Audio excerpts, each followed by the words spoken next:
मला मार्क झकरबर्गच्या काही गोष्टी इथं सांगावंसं वाटतं आहे की रिस्क न घेणं ही सगळ्यात मोठी रिस्क आहे.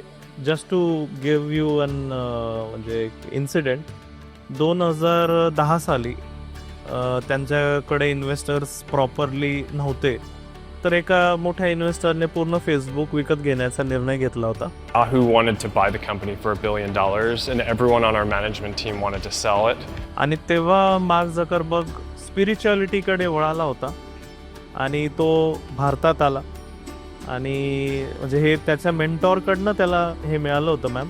म्हणजे स्टीव्ह जॉब हे मार्क झकरबर्गचे मेंटॉर होते आणि स्टीव्ह जॉब यांनी त्यांना मार्क झकरबर्गला सांगितलं की तुम्ही भारतात जा. Went and I saw one of my mentors, Steve Jobs, and he told me that in order to reconnect with what I believed as the mission of the company, I should visit this temple that he had gone to in India. Nainital इथे नीम करोली बाबा यांचं मंदिर आहे, तिथं जा, तुम्ही ध्यान धारणा करा, थोडे दिवस तिथं राहा, तुम्हाला स्वतःला कळेल की पुढची फेसबुकची वाटचाल काय राहिली पाहिजे. इथं आल्यानंतर मग त्यांनी ते बिग डिसिजन घेतलं की नाही फेसबुक नाही विकायची. आणि आज अख्ख्या जगाला माहिती की फेसबुक काय आहे आणि अख्ख्या जगावरती राज करतंय Facebook. So business, decision making, spirituality, mind हे कनेक्टेड आहे का? Very true. हा माझा खूप आवडीचा विषय आहे. मी म्हणजे अनेक वर्षापासून करते आणि कोविड नंतर माझा तो खूप मोठा हे झाला की आपल्याकडे आपण हिंदू धर्म त्यातल्या त्यात आपली संस्कृती खूप रिच आहे.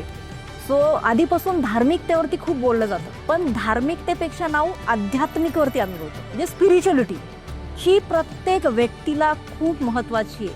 मग स्पिरिच्युअलिटी किंवा अध्यात्म म्हणजे काय, तर अध्यात्म म्हणजे नुसती देवाची पूजा करणे किंवा तासनतास जप करणे किंवा उपवास धरणे, बिना चप्पलचं चालणे असं नाही. स्पिरिच्युअलिटी म्हणजे अध्यात्म म्हणजे तुमच्या आत्म्याला समजून घेणं.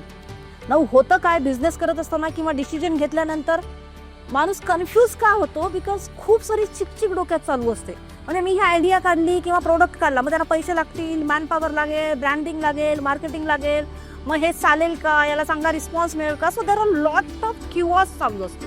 या क्यूअर्सला इनर पीस कसं आणणार, तर याला जोड जर तुम्ही स्पिरिच्युअलिटीची दिली, ॲक्च्युली स्पिरिच्युअल होऊन if you look at inner side, तुमच्या आतमध्ये बघायला चालू केलं तर तुमचा आतला आवाज तुम्हाला डिसिजन घ्यायला पॉवर देतो.